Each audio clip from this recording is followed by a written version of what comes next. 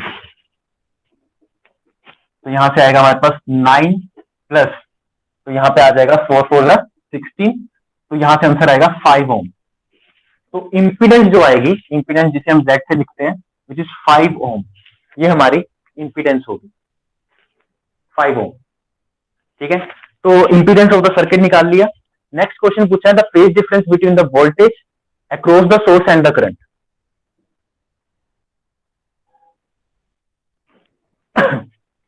Phase difference,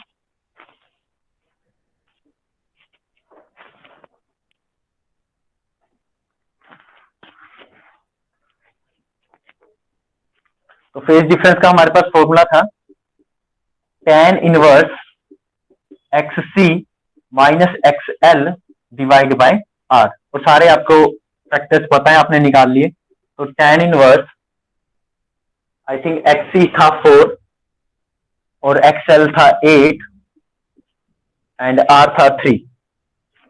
ठीक है, तो ये बना tan inverse minus of 4 by 3। ठीक है, तो अगर आप लोगों के कैलकुलेटर में tan इनवर्स नहीं है अभी के लिए, तो मैं ऐसे ही आंसर बता देता हूं। ठीक है, बट जैम में अलाउड होता है वर्चुअल कैलकुलेटर। तो tan इनवर्स माइनस 4/3, इसका आंसर है हमारे पास माइनस 53.1 डिग्री, माइनस 53.1 डिग्री। तो tan इनवर्स जब इसका करोगे तो आपके पास ये आएगा 5 की वैल्यू। ये है फेज डिफरेंस। तो मेरे को क्या बोलना चाहिए, कौन लैग कर रहा है, वोल्टेज या करंट? यहां माइनस साइन है मतलब कुछ लैग कर रहा है, लेकिन कौन?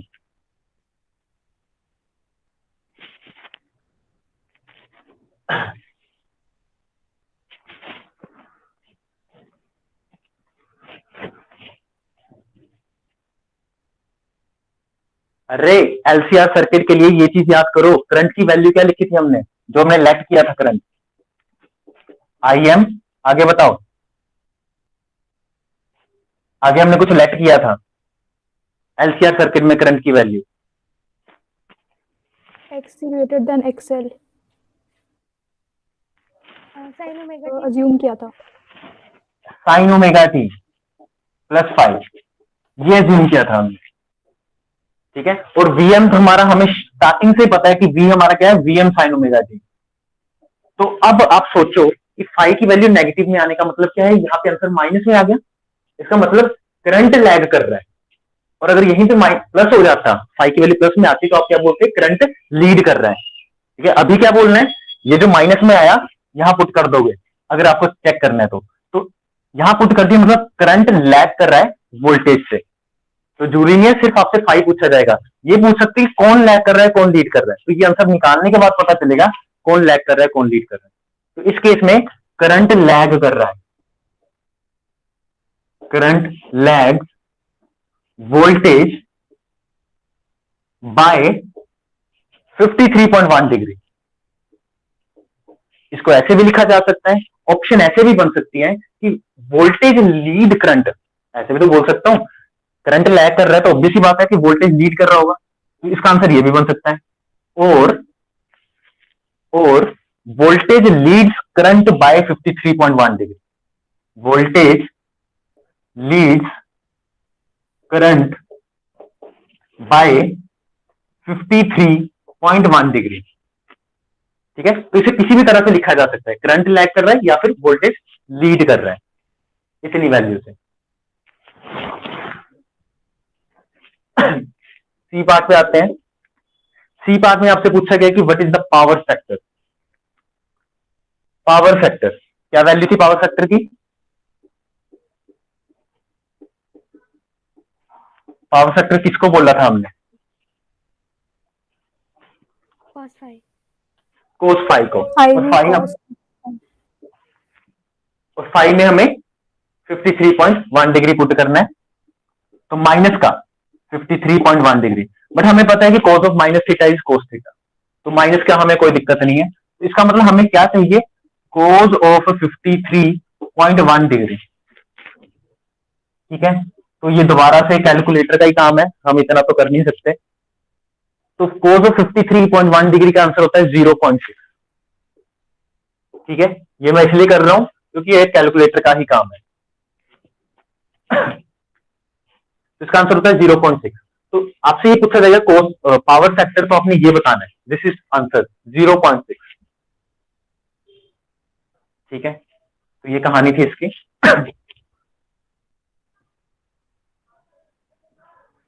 अब हम एक टॉपिक कर लेते हैं, फिर आगे न्यूमेरिकल्स करते हैं। और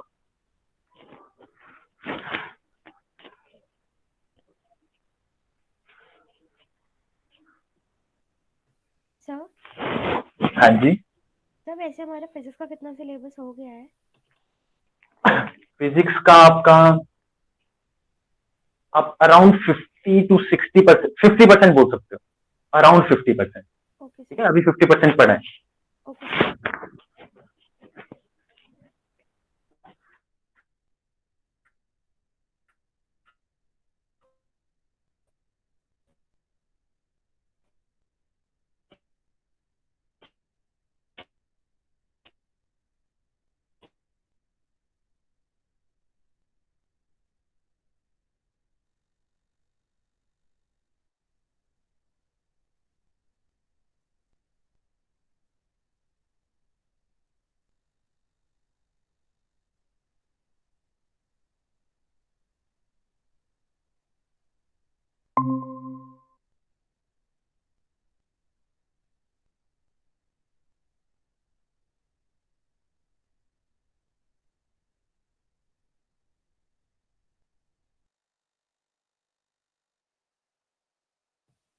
Sir, your screen is not visible and you're not audible.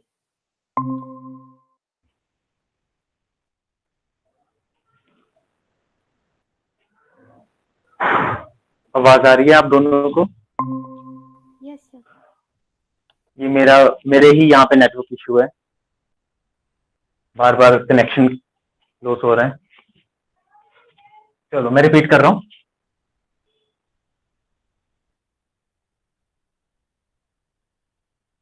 ये जो हमारे पास है ट्रांसफॉर्मर, हम यूजिंग कैसे हैं? मान लो कि आपके पास सिर्फ एक वोल्टेज है जो सिर्फ 2 वोल्ट की है, मतलब आपके पास कोई ऐसा सोर्स है, ठीक है, आपके पास कोई ऐसा सोर्स है जो सिर्फ 2 वोल्टेज तक प्रोवाइड कर सकता है, वोल्टेज 2 वोल्ट। ठीक है, सिर्फ इतनी आपके पास ऐसा सोर्स है, सिर्फ इतनी वोल्टेज दे सकता है, और आपके पास कोई सोर्स नहीं है। बट आपको एक फैन है, ठीक है, आपको वो फैन ऑन करना है, लेकिन आपको इतना पता है कि उस फैन की रिक्वायरमेंट क्या है? 4 वोल्ट। ये है उस फैन की रिक्वायरमेंट उसको चलाने की, लेकिन आपके पास है क्या? सिर्फ 2 वोल्ट। ठीक है, अगर आपको उस फैन को चलाना है तो इसका मतलब ये हुआ कि 2 वोल्ट से तो ज्यादा वोल्टेज देनी पड़ेगी, लेकिन आपके पास तो सिर्फ ये है। तो ट्रांसफॉर्मर एक ऐसी चीज है जो वोल्टेज को स्टेप अप कर देता है, मतलब आप ट्रांसफॉर्मर की हेल्प से 2 वोल्ट से 4 वोल्ट बना सकते हो। ये चीज होती है ट्रांसफॉर्मर की। इसी तरह से जैसे बना सकते हो, ठीक है, इसी तरह से कोई ऐसी चीजें भी होती है, जैसे एक बल्ब। अगर एक बल्ब की बात करूं, क्योंकि हर चीज को ज्यादा वोल्टेज नहीं देनी होती, कई चीजें खराब भी हो जाती हैं। ऐसा भी हो सकता है कि एक बल्ब मेरे को ऑन करना है, ठीक है, एक बल्ब को मेरे को ऑन करना है, तो अगर मैं 2 वोल्ट दूंगा तो मेरे को पता है वो खराब हो जाएगा, बहुत ज्यादा वोल्टेज चली जाएगी। मेरे को पता है कि उस बल्ब को 1 वोल्ट से ज्यादा वोल्ट नहीं देना चाहिए। मैं क्या करूंगा, मैं फिर से 2 वोल्ट से 1 वोल्ट बनाऊंगा with the help of transformer. ठीक है, 2 वोल्ट से 1 वोल्ट बना सकता हूं। तो जैसे 1 वोल्ट बनाया, फिर मैं इस 1 वोल्ट को बल्ब पे अप्लाई करूंगा। तो कहने का मतलब है, ट्रांसफॉर्मर से अगर आपके पास कोई सोर्स वोल्टेज पड़ी है, उसको आप बढ़ा भी सकते हो। ऐसा नहीं कि इन्फिनाइट बढ़ा दोगे, ऐसा भी नहीं हो सकता। ठीक है, ये भी लिमिटेशन है। उसको आप लेकिन बढ़ा भी सकते हो, उसको आप कम भी कर सकते हो रिक्वायरमेंट के हिसाब से। तो ये ट्रांसफॉर्मर का काम है। ठीक है तो बढ़ा भी सकते हैं और कम भी कर सकते हैं। तो इसका बेसिक प्रिंसिपल क्या है, ट्रांसफॉर्मर का बेसिक प्रिंसिपल क्या है, कि ये कैसे वर्क करता है। ठीक है, लिख लो साथ में, basic principle of transformer is mutual inductance. ठीक है, जो बेसिक प्रिंसिपल है ट्रांसफॉर्मर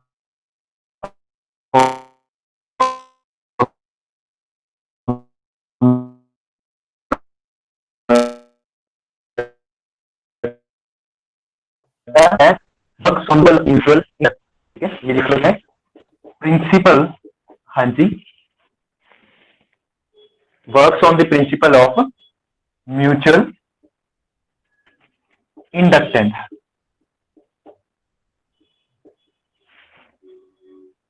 ठीक है, अब ऐसे समझते हैं कि म्यूचुअल इंडक्टेंस पे कैसे कैसे वर्क कर रहा है इस प्रिंसिपल पे। ठीक है तो सिंपल,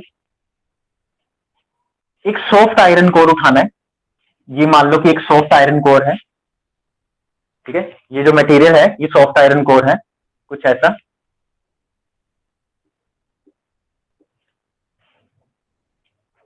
सॉफ्ट आयरन कोर का मटेरियल है, और ये हमारा जो ये शेडेड रीजन है, ये सारा सॉफ्ट आयरन कोर है। मतलब सॉफ्ट आयरन मेटल बोल सकते हो। ठीक है, सॉफ्ट मेटल मतलब सॉफ्ट आयरन मेटल बोल सकते हो। तो ये सिर्फ शेडेड रीजन, ये हमारा खाली रीजन है, मतलब होल जैसे होता है खाली, एकदम खाली रीजन। ठीक है, मेरा कनेक्शन क्यों नहीं चल रहा आज।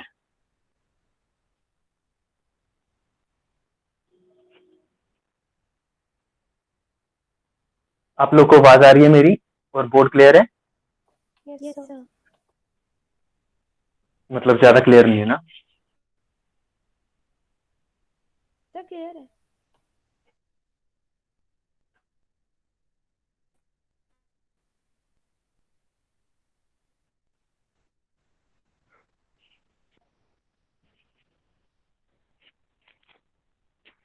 क्या बोल रहे हो?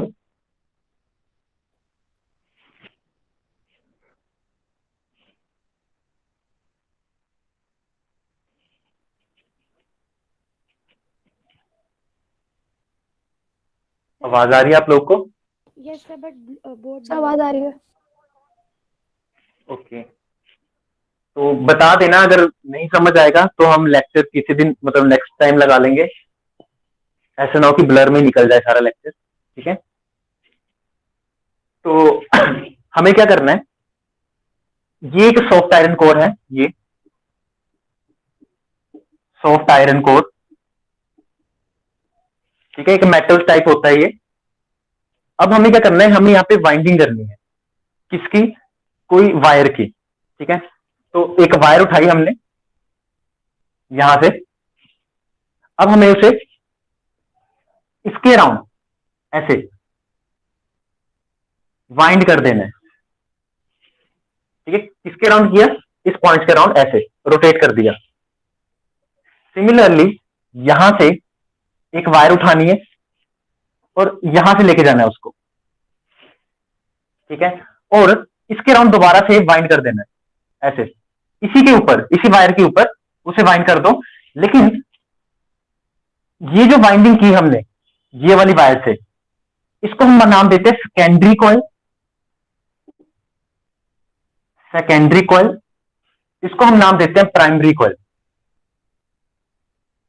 Primary coil. ठीक है, ये जो प्राइमरी कॉइल है जिसकी हमने बाइंडिंग की, इसकी नंबर ऑफ टर्न्स डिफरेंट होंगी हमेशा। इसकी नंबर ऑफ टर्न्स मान लो, प्राइमरी लिखा है तो नंबर ऑफ टर्न्स मान लो एनपी। सेकेंडरी लिखा है इसको भी इसके अराउंड वाइंड किया है हमने, तो इसकी नंबर ऑफ टर्न्स मान लो NF। तो NP क्या है यहां पे? NP है number of turns of primary coil. Coil क्यों लिखा है? क्वाइल इसलिए लिखा है क्योंकि इसको क्वाइल की तरह ऐसे रोटेट किया गया है, इसलिए क्वाइल लिखा है हमने। इसी तरह से जो NS होगा वो होगा number of turns of secondary coil.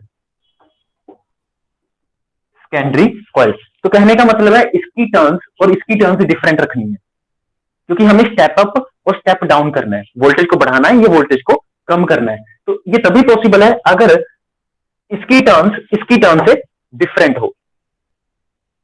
ठीक है, दोनों की टर्म्स डिफरेंट होनी चाहिए। या तो ये सर्किट आपको ऐसा दिख सकता है, ठीक है, तो मैक्सिमम टाइम यही सर्किट यूज किया जाता है या फिर सर्किट कुछ ऐसा भी यूज किया जाता है कभी कभी। ठीक है, मतलब एक तो आप ये यूज कर सकते हो और दूसरा आप ये यूज कर सकते हो। ये भी हमारे पास एक सॉफ्ट आयरन कोर है, ठीक है, लेकिन सिर्फ इतना हिस्सा, सिर्फ इतना हिस्सा, ये जो शेडेड रीजन है वो है हमारा सॉफ्ट आयरन कोर। ठीक है, यहां पे प्राइमरी कॉइल को हम बाइंड करते हैं, this is the primary coil, और यहां पे हम सेकेंडरी कॉइल को बाइंड करते हैं। सेकेंडरी, ये है प्राइमरी। ठीक है, this is again soft iron core, soft iron core. अब एक्चुअली में मैंने बोला कि this works on the principle of mutual inductance, इसको समझते हैं ये है क्या? जब आप प्राइमरी कॉइल में वोल्टेज अप्लाई करोगे तो क्या होगा? प्राइमरी कॉइल की वायर में करंट जाएगा, जब करंट जाएगा तो भी क्या होगा? करंट के आने से फ्लक्स आएगा, क्योंकि कभी भी किसी वायर में करंट जाता है तो उसकी वजह से मैग्नेटिक फील्ड आती है। ठीक है, तो फ्लक्स आएगा, तो इस प्राइमरी वायर में मैग्नेटिक फ्लक्स आना शुरू हो गया, मैग्नेटिक फील्ड की लाइंस आनी शुरू हो गई। ठीक है, क्योंकि इसमें से करंट जा रहा है, करंट जाएगा तो ऑब्वियस ही बात है इसमें मैग्नेटिक फील्ड की लाइंस आएंगी। मैग्नेटिक फील्ड लाइंस इस वायर से गुजरेंगी, प्राइमरी वाली वायर से। अब वही मैग्नेटिक फील्ड की लाइंस, क्योंकि ये भी इसके साथ इसके ऊपर हमने बाइंड किया हुआ है, तो क्या होगा? ये मैग्नेटिक फील्ड की लाइन जो प्राइमरी से निकली वो कहां से पास होगी? सेकेंडरी से। ठीक है, वो सेकेंडरी के सरफेस से पास करेगी। और जब भी हमने म्यूचुअल इंडक्टेंस कैसे पढ़ा था कि एक वायर ये है, एक वायर ये है, इसमें से अगर मैं करंट पास करूंगा तो फ्लक्स इसमें से पास करेगा, इसी को तो म्यूचुअल इंडक्टेंस बोला था कि इसके कारण इसमें जो फ्लक्स आया। ऐसे ही प्राइमरी कॉइल की वायर के कारण जो इस वाले में, सेकेंडरी वाले में फ्लक्स आएगा, वो उसे हम म्यूचुअल इंडक्टेंस नाम देंगे। ठीक है, म्यूचुअल इंडक्टेंस। यहां पे भी सेम चीज है, इसमें से आप करंट पास करोगे प्राइमरी में से, इसके कारण फ्लक्स आएगा, वही फ्लक्स इसके साथ कनेक्ट होगा, वही फ्लक्स जो इसमें आया वो इसके साथ कनेक्ट करेगा। ठीक है, तो फ्लक्स इसका था, मैग्नेटिक फील्ड इसकी थी, और इसमें फ्लक्स आ गया। ठीक है, तो इसमें जब फ्लक्स आता है तो क्या होता है? ईएमएफ आ जाती है। ठीक है, दोबारा से रिपीट कर रहा हूं, इसमें जब करंट आता है तो इसमें क्या होता है? फील्ड लाइंस पास करती हैं इस वाली कॉइल में से, क्योंकि इस ऊपर वाली कॉइल में तो करंट है नहीं, करंट तो नीचे वाली कॉइल में है, तो ऊपर वाली कॉइल में से फ्लक्स निकलता है। ठीक है, तो ऊपर में से अगर फ्लक्स निकलेगा तो इसमें ईएमएफ आएगी, इंड्यूस ईएमएफ जिसे नाम देते हैं। और जब भी इंड्यूस ईएमएफ आता है तो इंड्यूस ईएमएफ होता क्या है? वोल्टेज। ठीक है, तो इसके पास वोल्टेज आ जाएगी, मतलब इसमें करंट प्रोड्यूस होना शुरू हो जाएगा। ठीक है, सेम काम ऐसे है, प्राइमरी में आपने वोल्टेज दी, सेकेंडरी में आपकी ईएमएफ आ जाएगी। ठीक है, यहां पे भी प्राइमरी में वोल्टेज हो गए, सेकेंडरी में ईएमएफ आ जाएगी। ठीक है, तो इसलिए works on the principle of mutual inductance. ठीक है, अब इसको आगे लिखो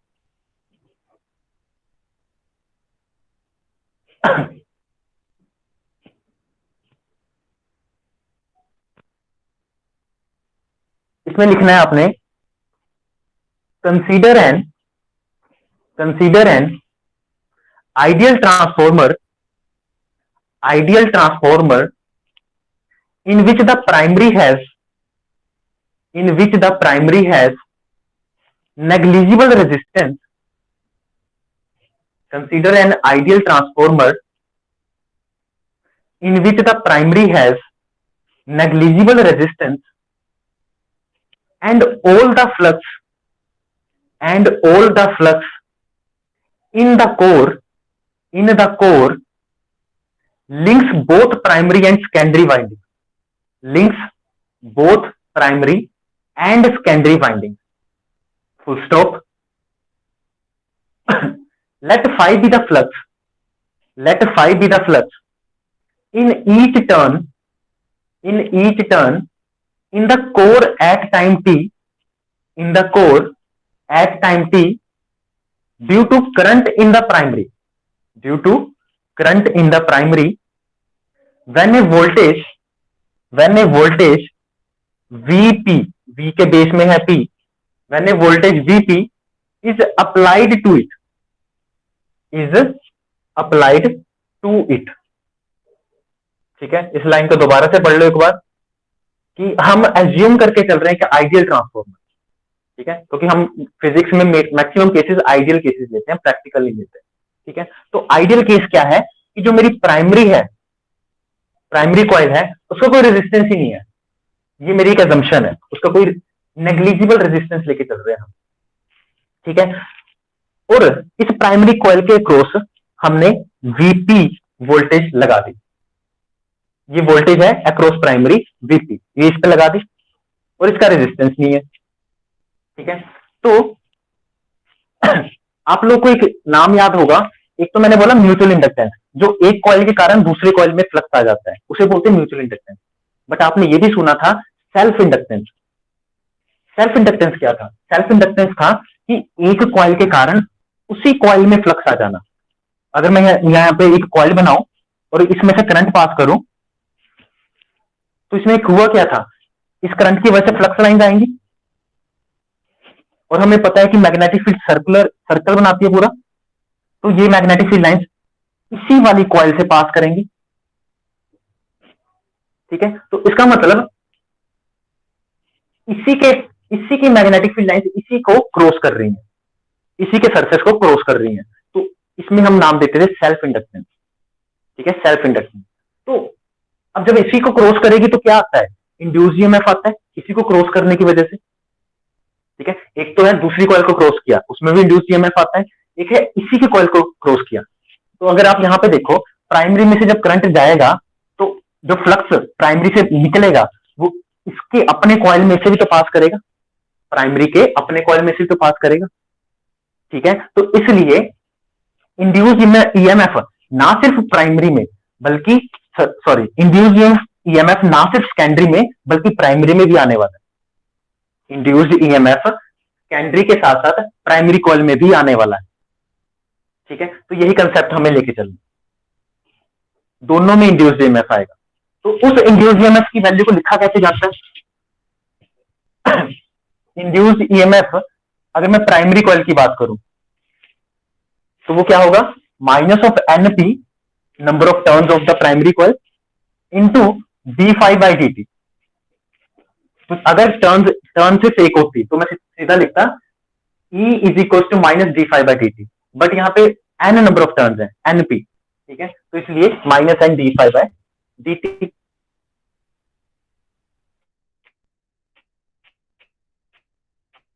सिमिलर ये है EMF in primary coil. Similarly EMF in secondary coil. अगर मैं सेकेंडरी कॉइल की भी बात करूं, फिर सेकेंडरी कॉइल में ईएमएफ होगा एप्सिलॉन या फिर ई ऑफ एस, ठीक है, सेकेंडरी है इसलिए एस लगा दिया, minus of N S d∅dt। अब यहां पे आप सोचोगे ये जो फ्लक्स था वही फ्लक्स हमने यहां रखा, जो फाई यहां था वही फाई यहां रखा, क्योंकि हम यहां एज्यूम कर रहे हैं there is no loss of flux, ठीक है। जो फाई की वैल्यू यहां थी वही फाई की वैल्यू यहां पे है, क्योंकि हम एज्यूम करके चल रहे हैं कि यहां पे कोई लॉस नहीं हुआ, आइडियल केस है, ठीक है। तो सेम फ्लक्स है, फाई यहां फाई यहां, बट इन रियलिटी चेंज हो जाता है, ठीक है, now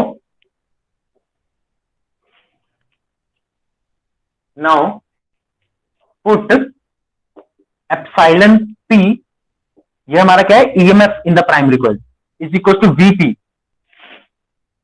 EMF in the primary coil को हमने किसके बराबर कर दिया, applied voltage across the primary coil, applied voltage across primary coil.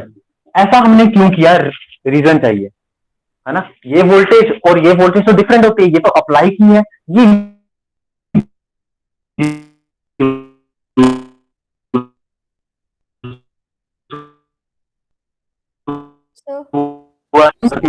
Sir करने का सिर्फ एक रीजन था। अगर मैं बोलूं, हाँ जी क्या बोल रहे हो, वॉइस लैग कर रही थी तब। आपकी आवाज नहीं आई, क्या बोल रहे हो, मेरे को आवाज नहीं आ रही आपकी। सर सर अभी हाँ ठीक है, जी, तब वॉइस लैग कर रही थी। ओके, कहां तक सुना है आपने। यहाँ पे EP is equal to VP तक हो गया। ओके, यहां तक, चलो मैं इसको रिपीट करता हूं। हमने एप्सिलॉन पी को, मतलब EMF in the primary coil को वीपी के बराबर लिखा है। वीपी क्या था, applied voltage to the primary coil. ये है induced EMF in the primary coil. ठीक है, दोनों डिफरेंट होते हैं वैसे, लेकिन हमने इक्वल क्यों किया, ये क्वेश्चन है। ठीक है, इक्वल करने का रीजन ये है कि अगर मैंने स्टार्टिंग में एजम्पशन क्या लिखवाई, जब मैंने एक थ्योरी से लिखवाई थी, उसमें मैंने बोला कि प्राइमरी कॉइल में जो रेजिस्टेंस है वो नेग्लिजिबल है। ठीक है, ये मैंने स्टार्टिंग में बोला था कि प्राइमरी कॉइल में रेजिस्टेंस नेग्लिजिबल है। अगर रेजिस्टेंस प्राइमरी कॉइल में नेग्लिजिबल होगी तो इसके क्रॉस जब भी आप वोल्टेज अप्लाई करोगे तो इसमें से इन्फानाइट करंट पास करेगा। ऑब्वियस सी बात है, किसी वायर में रेजिस्टेंस ही नहीं है तो करंट तो ऐसे बहता जाएगा। ठीक है, तो अगर इसमें रेजिस्टेंस नहीं होगा तो करंट तो बहुत ज्यादा हो जाएगा प्राइमरी कॉइल में। अब अगर करंट को रोकना है तो वो कौन रोक सकता है, ये रोक सकता है, इंड्यूस्ड ईएमएफ। क्योंकि इंड्यूस्ड ईएमएफ के कारण जो करंट आता है, इंड्यूस्ड ईएमएफ कारण जो करंट आता है वो उसकी डायरेक्शन ऑपोजिट होती है, ताकि वो इसमें से जो फ्लक्स पास हो रहा है उसे अपोज कर सके। ठीक है, यही कारण है कि हमने इसको इसके बराबर रखा है, ताकि इन्फिनाइट करंट ना हो जाए इसमें से, इस प्राइमरी कॉइल में से। क्यों, क्योंकि रेजिस्टेंस नेग्लिजिबल है और आपने वोल्टेज अप्लाई कर दी, तो उसे रोकने के लिए, उस करंट को, इन्फिनाइट करंट को रोकने के लिए हमें ईएमएफ के से बराबर करना पड़ गया, क्योंकि ईएमएफ ही ऐसी चीज है जो उसे रोक सकती है। ठीक है, जो इन्फिनाइट करंट बहने से इस कॉइल में से रोक सकती है, तो इसलिए हमने इसको इसके बराबर कर दी। This is the ideal case. ठीक है, तो पहले आपको ये याद रखना है। दूसरी चीज, also put epsilon F is equal to VS. अब वीएस है क्या, वीएस, अब आप, मैं ये तो बोल नहीं सकता कि मैंने इसके क्रॉस में वोल्टेज अप्लाई की थी, मैंने सिर्फ इसके क्रॉस अप्लाई की थी voltage. VS just voltage across the, मतलब मैंने सिर्फ इसको ये नाम दे दिया, VS just voltage across the secondary coil है। ठीक है, VS just voltage across the secondary coil है। वो किसके किसके बराबर होगा, ऑब्वियस सी बात है, इसी के बराबर होना चाहिए। और तो कोई हमने बाहर से वोल्टेज नहीं लगाई, सिर्फ और सिर्फ ईएमएफ वाली वोल्टेज है इसके क्रॉस, जो ईएमएफ वाली वोल्टेज इंड्यूस हुई, ठीक है, वही है इसके क्रॉस, बाहर से हमने कुछ नहीं लगाया, इसलिए उसे मैंने वीएस के बराबर कर दिया, क्योंकि सिर्फ यही वोल्टेज है इसके क्रॉस, तो ये दोनों बराबर हो सकते हैं easily. Put in 1 and 2, put in 1 and 2, तो 1 और 2 क्या बन जाएगा, VP is equals to minus NP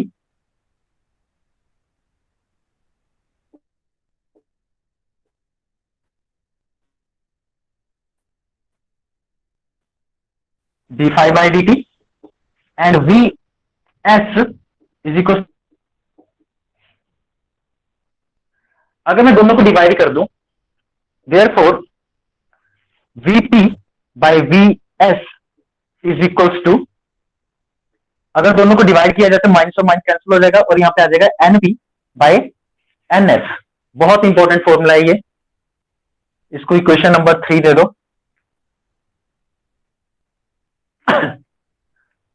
कभी कभी क्या होता है, आपको ये इसकी टर्म्स दे रखी होंगी प्राइमरी की, मान लो 10, सेकेंडरी की मान लो 50, प्राइमरी वोल्टेज दिया होगा तो आपसे पूछा जाएगा कि सेकेंडरी वोल्टेज बताओ। मतलब 3 फैक्टर्स दिए होंगे और एक फैक्टर पूछा होगा, कोई भी 3 गिवन होंगे, ठीक है। तो इस फॉर्मूले से आप फाइंड आउट कर सकते हो 2 मिनट में। तो इस पे याद रखना है।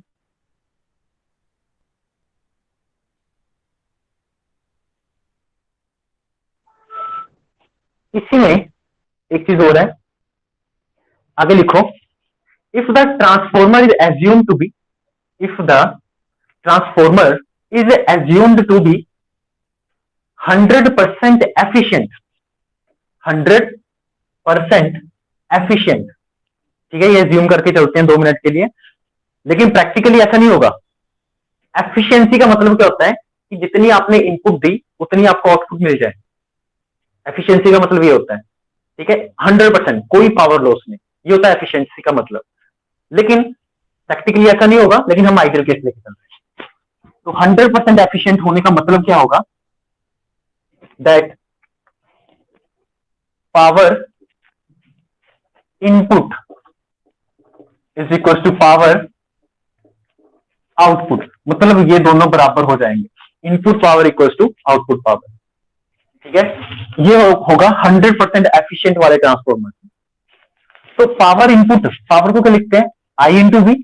मैं यहां लिख सकता हूं आई को क्या लिखते हैं, V into I, sorry, power को क्या लिखते हैं, आई इंटू वी। तो यहां लिख दो आई पी वीपी, क्योंकि इनपुट में सिर्फ प्राइमरी चीजें हैं हमारे पास।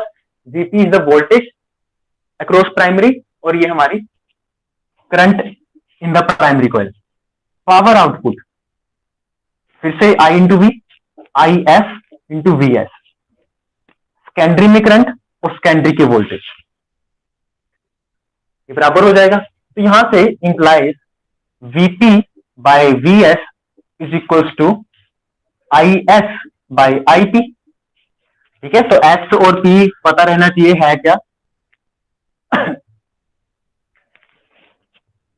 आल्सो फ्रॉम 3, अगर मैं इस चीज को भी ध्यान में रखूं तो मैं क्या लिख सकता हूं, VP by V S is equals to NP by NS, also equals to VP by V S किसके बराबर है, I S by I P, I S by I P. तो ये भी ध्यान रखना है, ये लास्ट रिलेशन है हमारी, ये इंपॉर्टेंट वन है, ये रिलेशन, ठीक है। यहां से हम क्या क्या निकाल सकते हैं कि मान लो कि वोल्टेज क्रॉस सेकेंडरी निकालना है, तो voltage cross secondary in terms of current या फिर in terms of this number of turns, maximum times number of turns होता है, तो in terms of number of turns हम लिख सकते हैं एन एस वीपी, ठीक है, N S VP by NP. मैं इन दोनों को देख के ये बना रहा हूं, तो वोल्टेज अक्रॉस सेकेंडरी आ गया। इसी तरह से वोल्टेज, चलो सेकेंडरी निकाल लिया, ये तीनों गिवन होंगे। इसी तरह से हम करंट और इसका भी फाइंड आउट कर सकते हैं। तो current across secondary is NP into I P divided by N S. तो दूसरी चीज ये है, ठीक है। तो मैं ये नहीं बोलता कि ये याद करो, मैं बोलता हूं कि ये इंपॉर्टेंट है। यहां से आप कुछ भी फाइंड आउट कर सकते हो ट्रांसफॉर्मर के केस में। तो सिंपल सी बात है, यहां से क्या क्या पता चल रहा है, अगर सेकेंडरी की नंबर ऑफ टर्न्स बढ़ जाएंगे, नंबर ऑफ टर्न्स सेकेंडरी के प्राइमरी से ज्यादा होंगे, तो सेकेंडरी में करंट कम हो जाएगा। समझना इसको, number of turns secondary coil में ज्यादा होंगे तो सेकेंडरी में करंट कम हो जाएगा।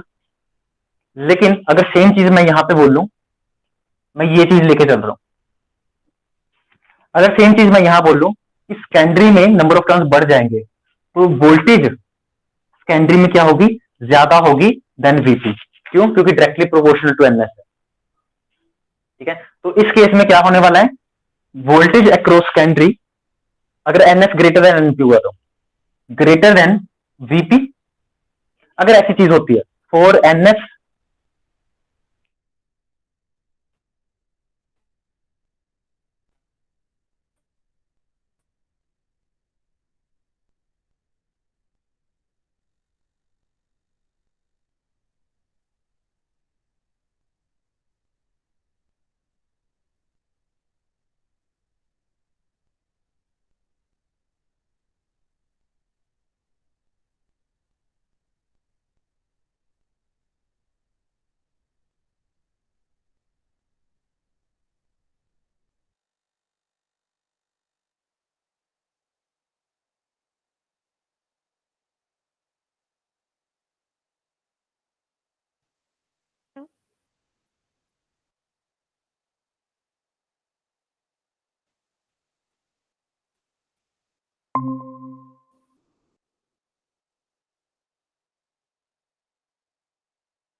आवाज आ रही है आपको? Yes sir. पता नहीं मैं अकेला ही बोलता रह गया। तो आई होप यहां तक हो गया होगा, नहीं हुआ तो बता देना। एनएस ग्रेटर देन एनपी होगा तो स्टेप अप ट्रांसफॉर्मर होगा। ठीक है, स्टेप अप का मतलब क्या है कि वोल्टेज सेकेंडरी में बढ़ गई प्राइमरी से। सिर्फ वोल्टेज का मतलब है, हमें करंट से मतलब नहीं है यहाँ पे, सिर्फ वोल्टेज से। ठीक है, four NS less than NP, NS less than NP, तो यहां पे पुट करके देख लो, तो जो आपका वीएस होगा वो लेस देन वीपी होगा। इसी तरह से जो आपका आईएस होगा वो ग्रेटर देन आईपी होगा। ठीक है, यहां पे पुट करके देख लो। इसको बोलते हैं step down transformer, step down transformer, step down transformer. ठीक है, तो आप लोग को ये ध्यान में रखना है, स्टेप अप और स्टेप डाउन ट्रांसफॉर्मर। वोल्टेज यहां कम हो गई सेकेंडरी की, इसलिए स्टेप डाउन ट्रांसफॉर्मर।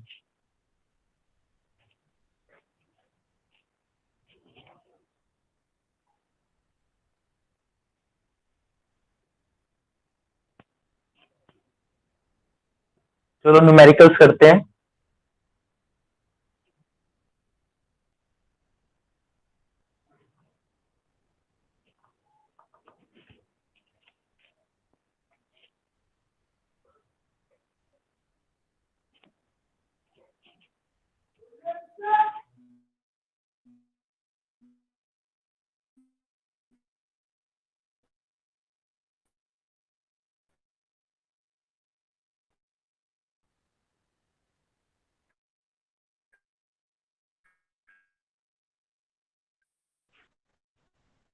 क्लियर है ये? बोलू numerical? Yes sir.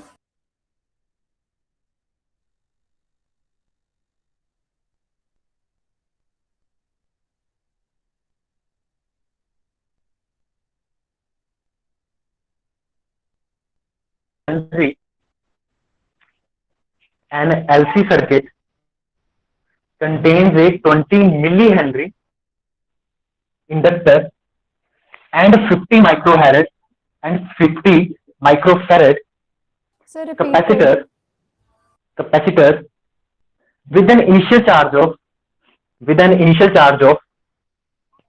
okay, an LC circuit, simple LC circuit है, an LC circuit contains a 20 millihenry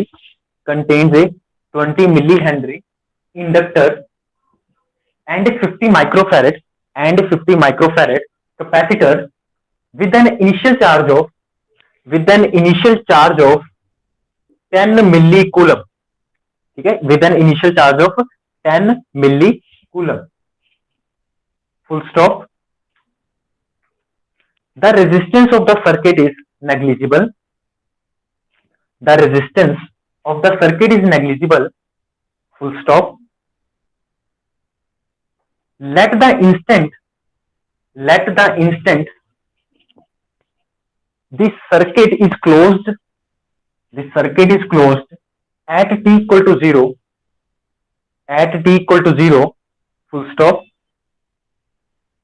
तो फर्स्ट क्वेश्चन है, पार्ट ए करके लिखना। फर्स्ट क्वेश्चन है, व्हाट इज द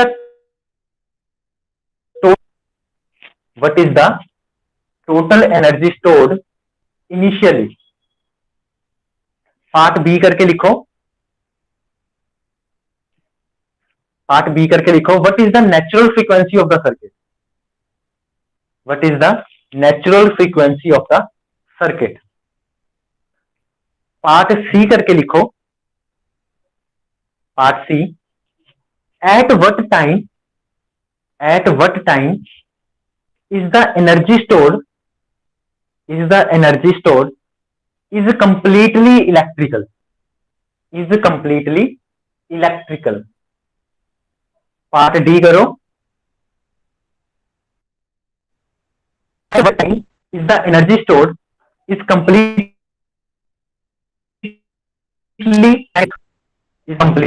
magnetic। तो ये चार पार्ट हैं, हमें चारों करने हैं।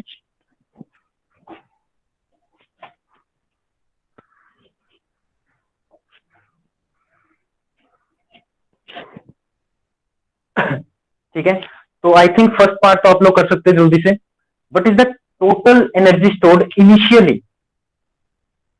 तो इनिशियली कितनी एनर्जी स्टोर होगी।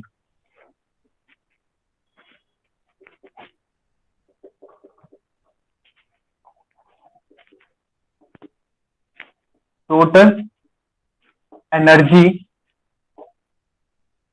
स्टोर, तो इनिशियली हमें बताना है कि कितनी एनर्जी स्टोर होगी। यह है इनिशियली। तो क्वेश्चन को ध्यान से पढ़ो, एक लाइन है वहां पे, लाइन क्या है, with an initial charge of 10 milli coulomb. एक कैपेसिटर है,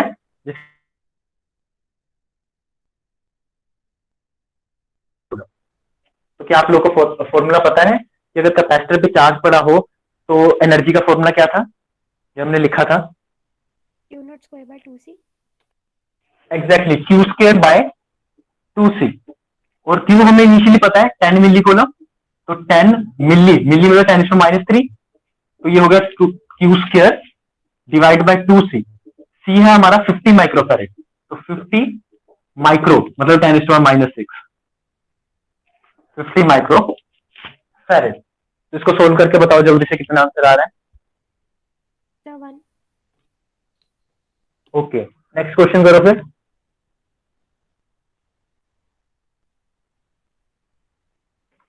नेक्स्ट है, what is the natural frequency of the circuit.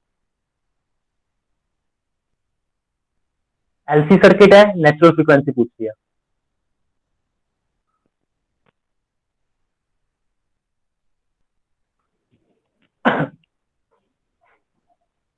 अच्छा, वन तो बोल दिया, किसमें, एसआई यूनिट तो बताओ इसकी। एनर्जी की यूनिट क्या होती है, सर जूल्स। जूल्स। ये हो गया ए पार्ट। बी पार्ट है, what is the natural frequency of the circuit.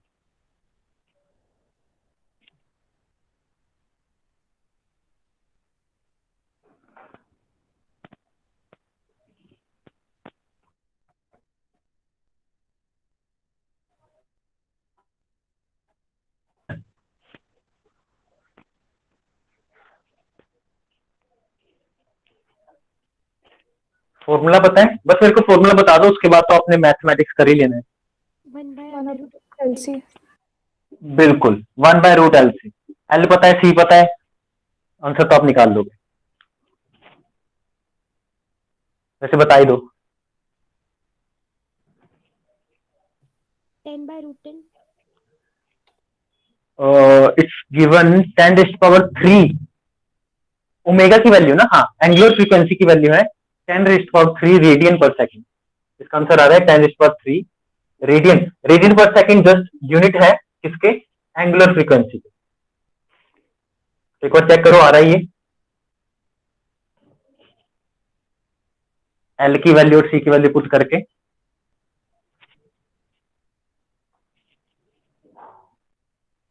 I think आ जाएगा 50 और 20 आना चाहिए। बता दो, ये हो गया। सर एक बार बता दो कैसे आया ये। एल की वैल्यू क्या है, 20 मिली हेनरी, और सी की वैल्यू है 50 माइक्रोफैरेड। तो बस इसको सोल्व करते हैं। तो 5 टू जा 10 और 2 जीरो अलग से और 10⁻⁻⁹। तो 10⁻⁻⁹ इंटू 10⁻³ तो ये बनेगा 1/10⁻⁻⁶। 10⁻⁻⁶ का अगर मैं रूट करूं तो ये बनेगा 10⁻³ और ये जब ऊपर जाएगा तो बनेगा 10⁻3। बस इसे सोल्व करना है और इसके यूनिट्स होते हैं रेडियन पर सेकंड। बट हमें पूछा क्या गया है, हमें फ्रीक्वेंसी पूछी गई है, एंगुलर फ्रीक्वेंसी नहीं बोला, फ्रीक्वेंसी। तो this is not the answer. Frequency के लिए क्या करना पड़ेगा, फ्रीक्वेंसी के लिए sir natural omega by, frequency पूछी है ना? हाँ अगर उन्होंने क्वेश्चन में क्या लिखा है, नेचुरल फ्रीक्वेंसी। हाँ नेचुरल फ्रीक्वेंसी हम एफ से नाम देते हैं। वैसे अगर उसमें लिखा हो एंगुलर फ्रीक्वेंसी, वैसे हम ओमेगा ही निकालते हैं। आप लोगों को कंफ्यूजन नहीं होगी, वहां पे पेपर में या तो ये आंसर होगा डिवाइड बाय 2 पाई या फिर ये आंसर होगा। आप यूनिट से पहचान सकते हो। अगर इस ये आंसर निकाल लूंगा तो इसके यूनिट्स क्या होंगे, पर सेकेंड। ये आंसर होगा तो इसके यूनिट्स क्या होंगे, रेडियन पर सेकेंड। तो आप पेपर में ये भी देखना है, कई बार वो सिर्फ फ्रीक्वेंसी लिख देते हैं, हमें नहीं पता चलता कि एंगुलर है कि नेचुरल है। तो आपने कैसे सोचना है, वहां पे यूनिट्स होंगे। अगर यूनिट रेडियन पर सेकंड की है तो आप लगा लोगे कि एंगुलर फ्रीक्वेंसी पूछी है। अगर यूनिट पर सेकंड की है और हर्ट्ज के हैं, फ्रीक्वेंसी को हर्ट्ज भी लिखते हैं, ठीक है, तो आप बोलोगे कि ये है, एफ निकालना है। तो यूनिट से आप पहचान सकते हो अगर वहां पे कंफ्यूजन हो, क्योंकि कई बार कर देते हैं वो, यूनिट से आप पहचान सकते हो।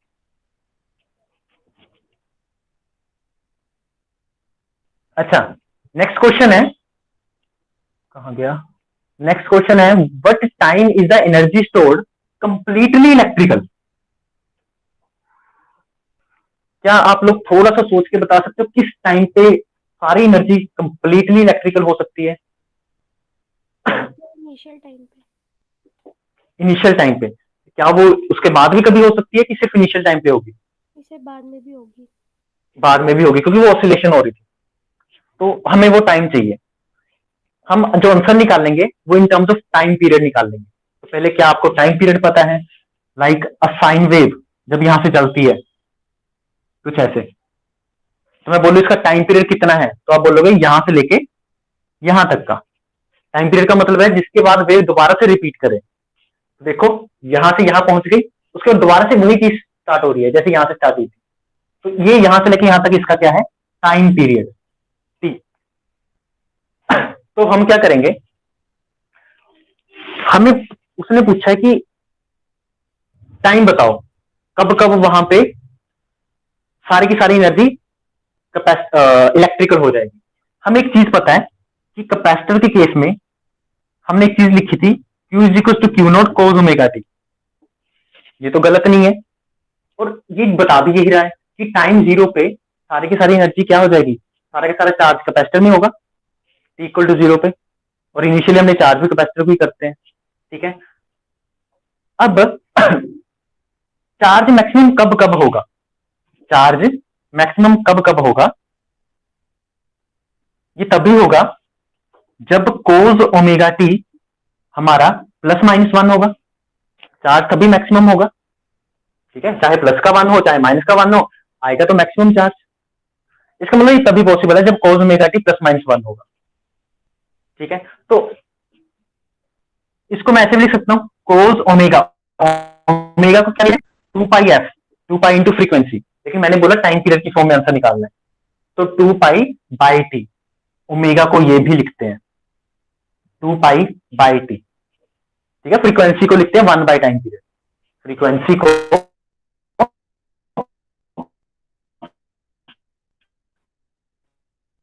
लिखते हैं 1 बाय टाइम पीरियड। ये भी है एक चीज, ये भी आपको ध्यान रखनी है।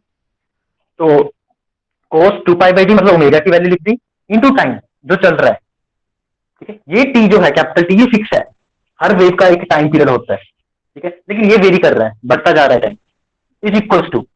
अब हमें ये सोचना है कि +-1 कोस की कौन कौन सी वैल्यूज पे आता है। कोस अगर मैं यहां लिखूं n π और मैं साथ में लिखूं where n is equal to 0, 1, 2, shown up to. नहीं यकीन आता पुट करके देख लेते हैं। एन की वैल्यू को 0 पुट करो यहाँ पे, तो cos 0 इज 1, तो 1 बन रहा है। एन की वैल्यू को 1 पुट करो तो cos पाई इज -1, -1 बन रहा है। एन की वैल्यू को 2 पुट करते हैं तो cos 2 पाई 1, 1 ऊपर है, इसका मतलब ये मैंने सही लिखा है। यहां से मेरे को ये पता लग गया। इस cos से इस cos को कैंसिल कर देते हैं, बनेगा क्या, 2 पाई, ये ऊपर लिख देता हूं,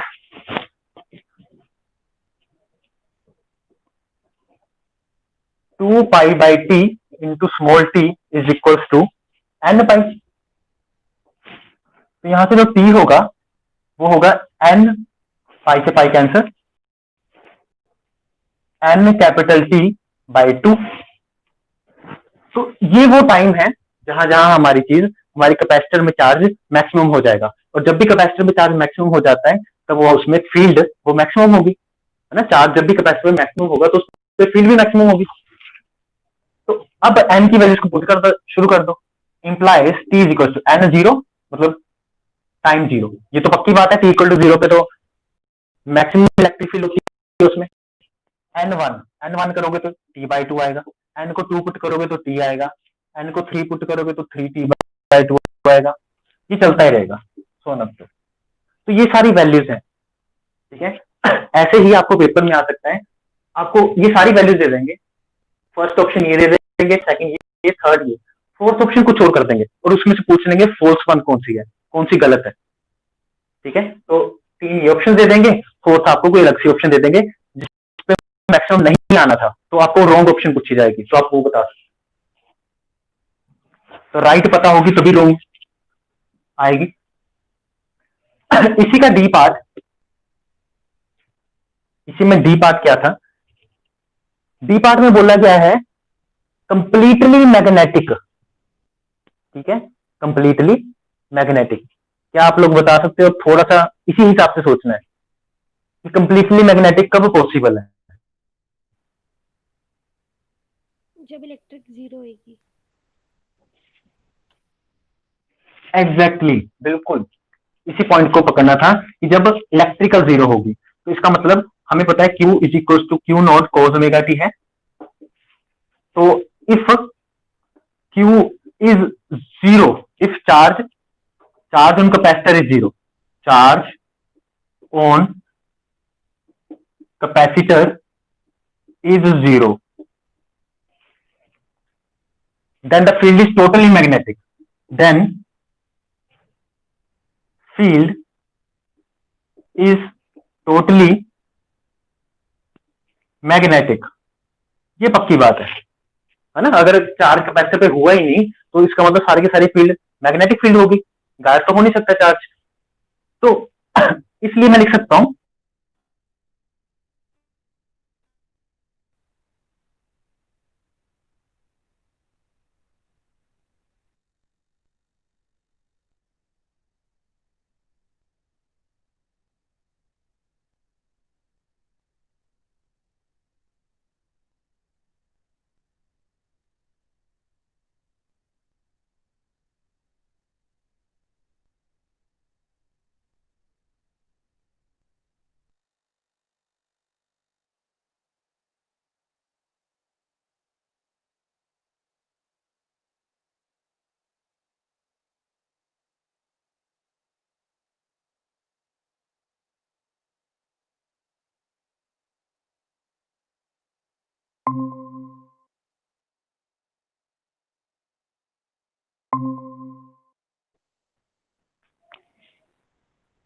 आवाज आ रही है आप लोग को। Yes sir. आज तो मेरे साथ धोखा ही होते जा रहा है, मैं बोलता जा रहा हूँ बस और पीछे देखता हूँ तो वो बंद है।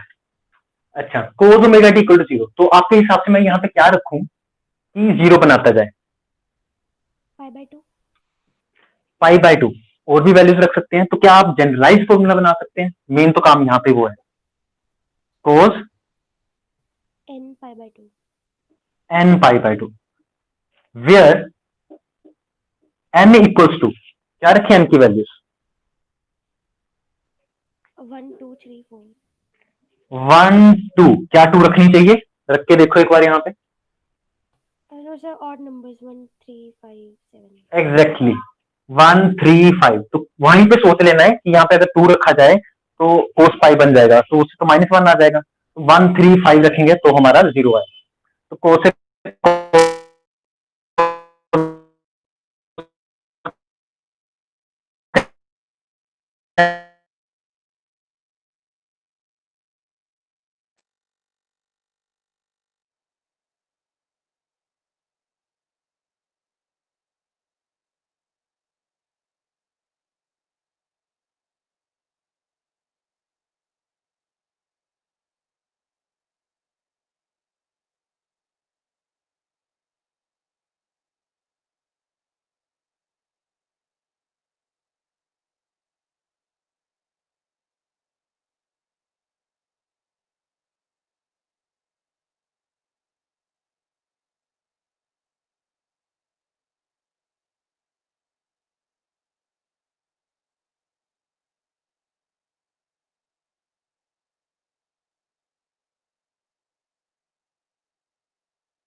ठीक है।